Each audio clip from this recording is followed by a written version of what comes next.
America आणि Iran युद्ध असताना अधिकच तीव्र ते होत आलेलं आहे।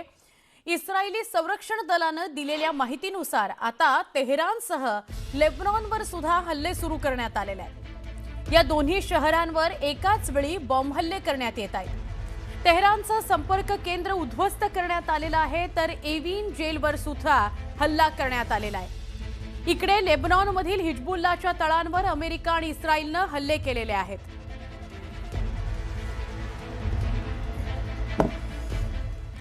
इराणकडून अमेरिका इस्रायल हल्ल्याला जोरदार प्रत्युत्तर दिलं जात आहे। इराणनं जॉर्डनमधील अमेरिकेच्या सैन्य तळांवर तुफान हल्ला चढवला।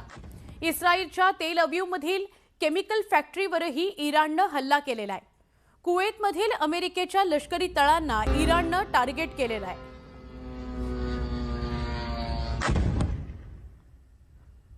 जॉर्डन, तेल अवीव आणि कुवेतमधली दृश्य आपण बघतोय। इराणकडून जोरदार हल्ले केले जात आहेत, जोरदार प्रत्युत्तर दिलं जात आहे।